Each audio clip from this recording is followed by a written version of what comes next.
Hi guys, how are you doing? I realised I hadn't done a video in a while, so I thought I'd hop on and talk about an uncomfortable and awkward truth about promoting your book. So, writers, let me know if you feel the same way about your books. So, Feel Good Foundations, my latest book, ta-da! I came up with the idea in around 2007, 2008. And I started writing it in around 2018. And due to various life things happening and what have you, I probably spent around 2.5 years actually writing it. And some of that time was restarting again. Some of that time was collecting all the articles that I'd written about self-care, joy, energy, and self-love over the years, or loads of them, and trying to organize them into some kind of coherent whole. And yeah, so it's probably about around 2.5 years in total, I think. Maybe a bit longer if you add the editing and the formatting and all that jazz on. But anyway, over 7 years, wrote this book. As I say, I had to restart it once. The self-love section had to be, oh, hello. That's my reminder to take a deep breath and stretch. I hope you could hear that. There was a gong on my phone. Otherwise, just thinking, is she hearing things? Yeah, so I had to rewrite the self-love section because it was just way too long. And then there's in each section, there's stuff about resistance, because we all have resistance to self-care, joy, energy, self-love. So I wanted to talk about those. And those sections were just way too long and took up way too much of the book. So I thought, no, I've got to cut that down. It's the most difficult book I've written in terms of that, which is hilarious, because this is the stuff I could talk about for weeks and weeks and weeks on end. But it was quite difficult. So yeah, long time. I spent a long time on it. Then the editing took a long time, partly because the way I work is I will do a couple of hours on a project, max a day, because I've got MS and I'm perimenopausal, my brain power isn't always sharp for 8 hours a day. I've got other stuff to do, and you want your brain to be as sharp as possible, especially when you're editing, because otherwise you're just like, and you don't actually see anything. There's really no point in doing that when you're tired. You need to be sharp. So it took a long time. And then the formatting took a long time, and the paperback took longer than expected, and everything's just kind of dragged on and on and on and on and on.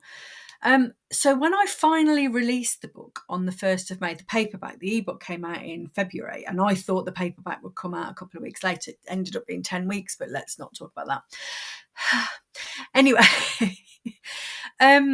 so by the time it came out, I've got to be honest, and this is the uncomfortable and awkward truth, I'm fucking sick of the book. I'm sick of it. I've spent years on this pissing thing. I've read it like 6 million times by now. I'm fed up of it. The last thing I want to do is be talking about it endlessly. But guess what? You've then got to promote it. And you have got to promote it. Well, you haven't got to, but if you want anyone to read it, you need to tell them it exists.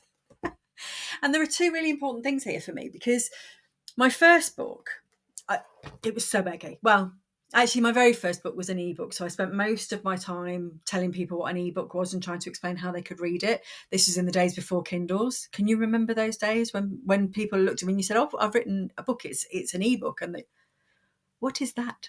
What is that of which you speak? Now most people know. And if they don't know, you just say, you read it on a Kindle or a whatever the other ones are, or yeah, Apple Books or whatever. Oh, right, yeah, no. Then people get what you're talking about. Then, not a scuba.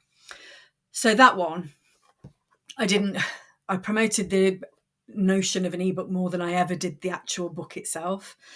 But then I wrote my first book, and I was like, hi, I've written a book. Yeah. So awkward, so eggy. It's so funny. And then I wrote my second book. But my second book was, it wasn't meant to be my second book. Feel Good Foundations was meant to be my second book. But this one was started life as a 20-page free ebook to give away with a course I was creating. And then just went mad and was about 40,000 words. So I released the book, but I didn't really tell anyone about it other than, oh yeah, I accidentally wrote a book. But anyway, and I didn't really promote it at all, I don't think. I think I mentioned it and I said it was up and I said I was working on it and, you know, stuff like that. But I never really went, boom, yeah, this book. And it genuinely, this book is great. And later this year, I'm going to do some kind of series on it to tell everyone it exists, basically, because I don't think I really did. And it is really good. It's called Obstacle Busting. It's how to get over, around or through any obstacle in your life. It's very good. Yeah, so with those, I didn't really promote them as well as I could have. With Fall in Love with Life, it was about getting over the egginess of promoting. With Obstacle Busting, I had other things I wanted to get on with. So it was like, yeah, I've written that, whatever. You know, that kind of thing. So I promised myself that this book, this one, I would do it justice. And also, I really want to do it justice because, like I said, I came up with the idea for this in around 2007, 2008. The fourth part, self-love, that entered my consciousness in about 2015. So there's reasons for there's always reasons for the delays. But this, every client I speak to, and all past and present and future probably clients of mine will tell you that I go on about self-care, joy, energy, and self-love constantly. Because if you've got those foundations right, it just makes life easier. Full stop. It just makes life easier. If you are taking care of yourself, life is easier. Mentally, physically, emotionally, spiritually, energetically, life is easier. Excuse me. Life is easier if you take care of yourself in all of those ways. If you have joy in your life, I mean, to me, joy is kind of the point. You know, we're here to experience the fullness and the richness of life and to enjoy that as much as possible. I know that's not always easy. But I think as adults and as a society, we've got really confused about what is a good life. I could really go into rant mode over that. But let me tell you this. If you are looking for something more to life, joy is probably part of that puzzle piece, if not the whole puzzle piece. Joy. And yeah, that's not always easy because life's sometimes hard and shit things happen, and being joyful will not prevent shit things from happening to you, but it will make them easier to manage. And a lot of the time it isn't like 100% shit. It's maybe 20% shit. But you can bring some joy in and that will make it better. And enjoying your life. Like, don't you... And here's the thing, right? When I talk to people about this, they're like, well, you know, I've got duties and I've got obligations and I've got things, you know, whatever. I'm busy. And I'm like, yeah, I hear you. What do you want for your best friend? Do you want her to be joyful or him to be joyful? Do you want your husband to be joyful? Do you want everyone you love? Do you want them to be dutiful and fulfill their obligations, or do you want them to be joyful? Of course you want joy for them. So I want you to want it for yourself too. Energy. Pretty much everyone I know, I think I can think of one person who isn't chronically exhausted. Like, what the fuck is even that? You know, that sentence made no sense, but you know what I mean. What is that all about?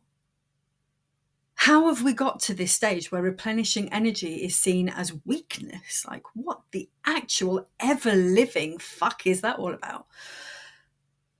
I had to learn to replenish my energy because I've got MS and because I'm perimenopausal as well. Just throw that into the mix. So I had to learn to take care of my energy. But I think if you're chronically exhausted, if you're tired all the time, you also need to You need to do this before your body slams you down with something to make you. Because life has a habit of, if you ignore those subtle hints of being tired all the time, being run down all the time, being getting infection after infection and illness after illness. This was me in my 20s, by the way. If you ignore that, life has a habit of cutting your feet out from under you and making you pay attention. So, glaring at you, my glasses, I'm sorry. And self-love.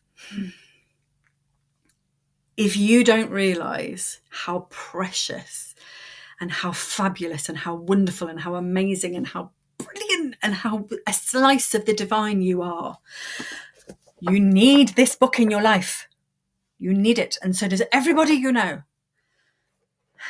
So therefore, I want to promote it as much as I can. And my plan was to do 2 to 3 posts a day through the month after the paperback got released.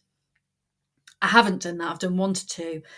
But I work on the principle that if I have a plan and I hit 70% of that, I'm happy with that. I'm happy with that. Like 70% is good enough for me. I'm a very good enough kind of person. I was a perfectionist. I don't have the energy for perfectionism anymore. Also, I'm having enough trouble doing the 1 to 2 posts a day because I feel like I'm going on about it and on about it and on about it and on about it and on about it. And the awkward and uncomfortable truth is I am sick to death of it. Luckily, I also, as you've noticed from this video, which was supposed to be about 5 minutes long and is already nearly 12 minutes, I'm sorry about that. I do love talking about these concepts. I genuinely love to talk about these concepts. So if you have any questions or if you have any resistances to self-care, joy, energy or self-love, pop them in the comments and I'll do a post about them to answer those questions, because I think it's really important that you get that your self-care, your joy, your energy and your self-love are really, really important to you enjoying life and managing life in the best way you can. And also, look how cute she is in her hammock. I love this. I love this. This picture, just gorgeous. Anyway, so luckily, while part of me is like, fuck me, I'm bored of talking about this, there is also the other part of me that I want people to know about this. People need this. People need to hear this stuff. People need to take care of themselves, to enjoy their life, to energize and replenish, and to love themselves. So anyway, the Feel Good Foundations book is out. It's on Amazon. You can buy it right now. And I, as you can see, think you should. But the uncomfortable and awkward truth is that I'm sick of talking about it. And I've got another, what day is this?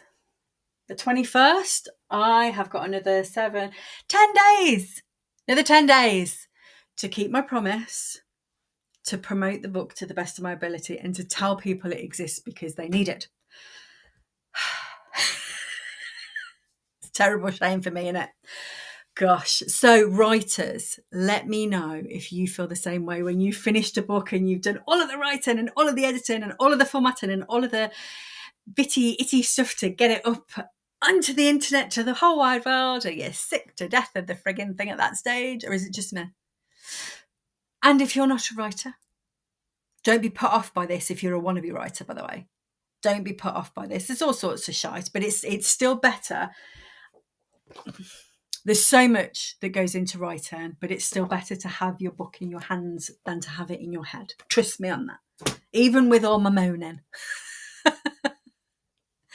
So if you have any questions, any comments, any thoughts about this, please pop a comment below. I'd love to hear from you. Thank you for watching. Apologies for, where's that sticking up from? Oh, anyway, doesn't matter. Apologies for going on so long. Thank you so much. Take care. Happy Wednesday. Bye. Oh, where's my mouse? My mouse has gone to sleep. See, I've been talking so long, even my equipment's gone to sleep.